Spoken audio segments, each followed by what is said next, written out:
تک مجھے یاد پڑ رہا ہے، مگر یہ جملہ بھی بہت امپورٹنٹ ہے. ایکسپوجر کتنا ہو. امام فرماتے ہیں جو ظہور میں حد سے بڑھ جاتا ہے، ظہور کا مطلب ایکسپوجر، اپنے آپ کو شو آف کرنا ہر جگہ پر، ہر مقام پر. امام فرماتے ہیں جو ظہور میں حد سے بڑھ جاتا ہے وہ خود بخود کمزور ہو جاتا ہے.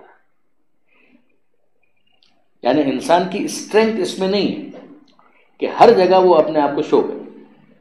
ہر جگہ وہ اپنے آپ کو ایکسپوز کرے، ہر جگہ وہ اپنے آپ کو ظاہر کرے، ہر جگہ وہ اپنی پریزنس کو منوائے.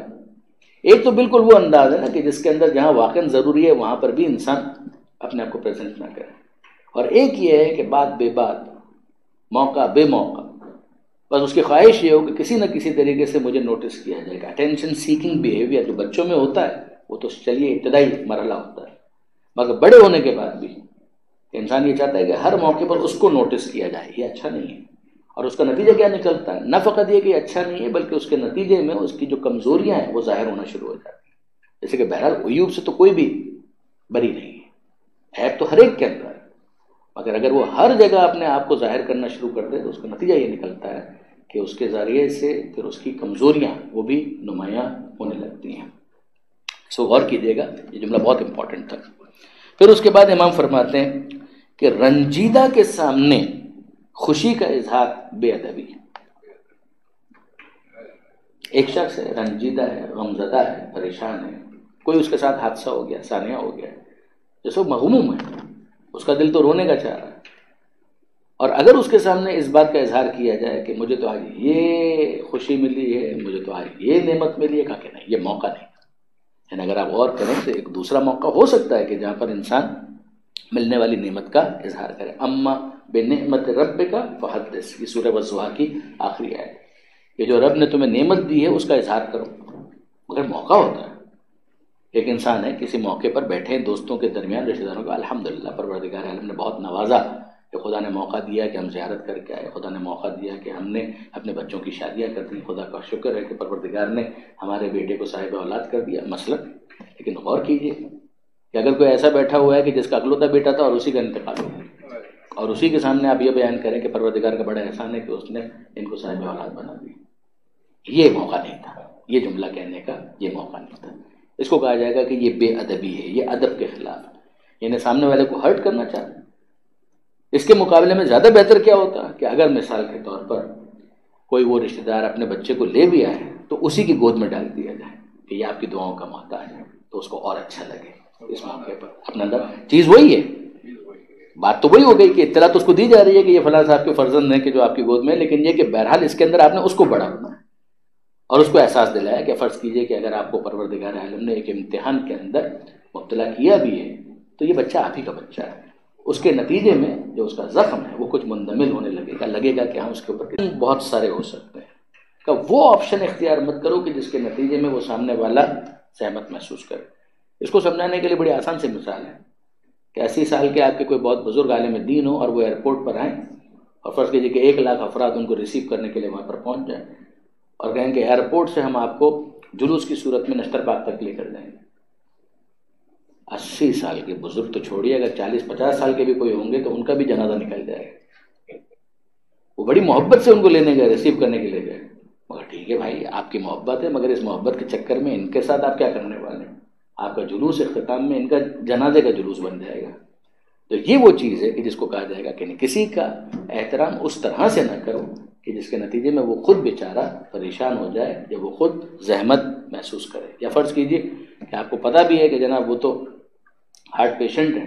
مگر ان کے لیے آپ نے 3-3 4-4 5-5 وہ ڈشز بنوا لی کہ جو سب کے سب مرخن گھی میں بنی ہوئی چیزیں ہیں، کھٹاکھٹ بھی بنا لیا اور دوسری چیزیں بھی بنا لی. تو ظاہر ہے کہ اب وہ اگر آپ چاہتے بھی ہیں ساتھ میں کہ آپ کے وہ کھائے اور آپ کہیں کہ یہ آپ کے احترام میں، آپ کے اعزاز میں، آپ کو آنر کرنے کے لیے ہم نے بنایا ہے، تو اس آنر کے نتیجے میں اس کو جو بعد میں کمپلیکیشنز فیس کرنا پڑ سکتی ہیں وہ بہت زیادہ مشکل کا باعث ہوں گی. پھر اس کے بعد ایک اور جملہ جو 11ویں امام حسن عسکری علیہ الصلوۃ والسلام، وہ دشمن تدبیر میں کمزور ہے جو دشمنی کا اظہار کر دے. ویسے تو دشمنی ہو کیوں خواہ مخواہ،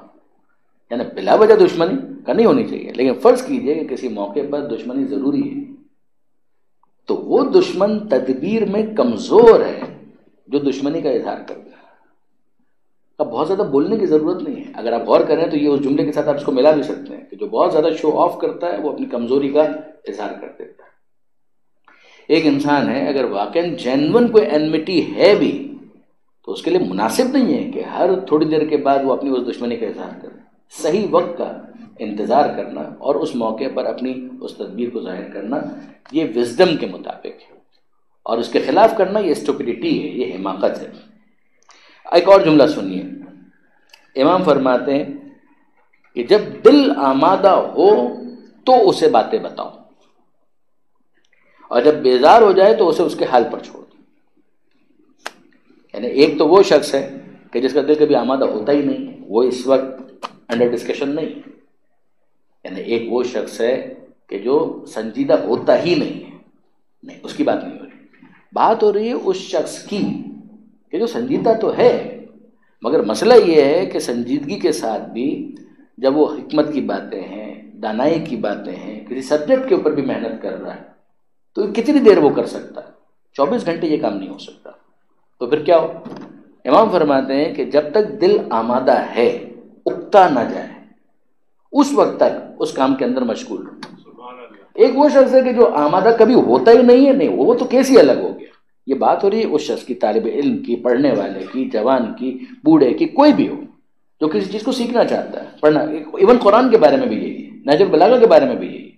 کہ آپ نے مثال کے طور پہ آدھا گھنٹہ پونا گھنٹہ آپ نے پڑھا اس کو، اور پڑھنے کے بعد اب آپ کو احساس ہو رہا ہے کہ نہیں وہ کنسنٹریشن نہیں ہے، بریک کرتا ہے، فی الحال تھوڑی دیر کے لیے اس کو بریک کریں،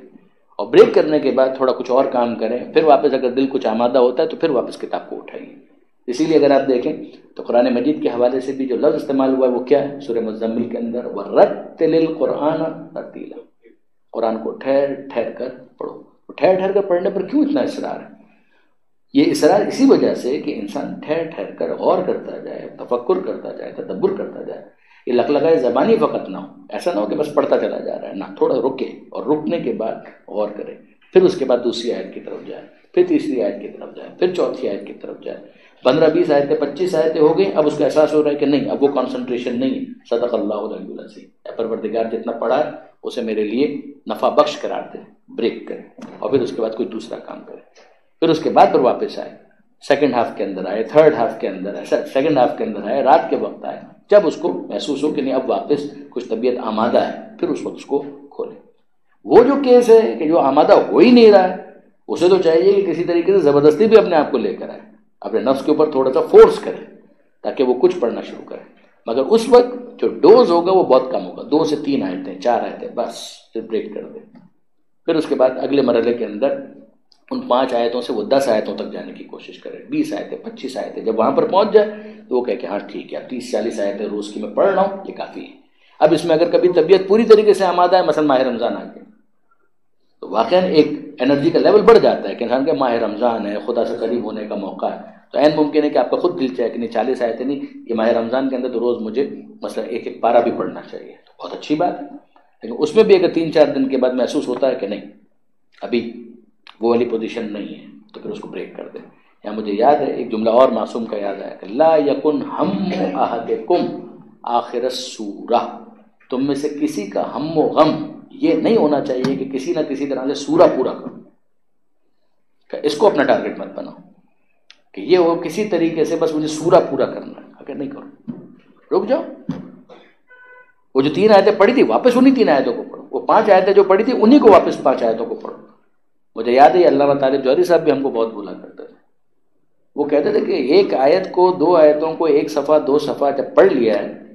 تو دوسرے صفحے کی طرف تیسرے صفحے کی طرف موو کرنے کی اتنی جلدی مت کرو، وہ کہتے اسی کے اوپر رکو، کتنی دیر کا رکے رہو، اسی کے اوپر آدھا گھنٹہ 1 گھنٹہ رکو، یہ طالب علم کی بات ہو رہی ہے، عالم کی بات ہو رہی ہے، تو وہ اس کے اوپر رکے،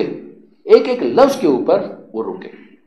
وہ سوچے کہ اس لفظ کا کیا مطلب بنتا ہے اور کیا مطلب بن سکتا ہے، اس جملے کے اندر خدا نے کیا کہا، اور کتنی دیر کا غور و فکر اسی کا نام ہے کہ آپ مسلسل آدھا گھنٹہ 1 گھنٹہ ایک ہی صفحے کے اوپر رکیں، اور یقین جانیے کہ اس کا مزہ اور ہے،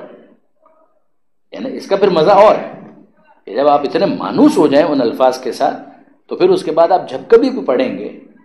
شاید 2 سال کے بعد پڑھیں تو آپ کو اجنبیت کا احساس نہیں ہوگا، پھر اسٹرینج فیل نہیں ہوگا۔ اب یہ امام یہاں پر جو فرما رہے ہیں، پھر وہاں پہ سنیے گا کہ جب دل آمادہ ہو تو اسے باتیں بتاؤ۔ یہ قرآن سے مخصوص نہیں ہے، کسی بھی دوسرے کا، ایون کیمسٹری، فزکس، کچھ بھی آپ پڑھ رہے ہیں، جب دل آمادہ ہو تو اسے باتیں بتاؤ، اور جب بیزار ہو جائے تو اسے اس کے حال پر چھوڑ دو۔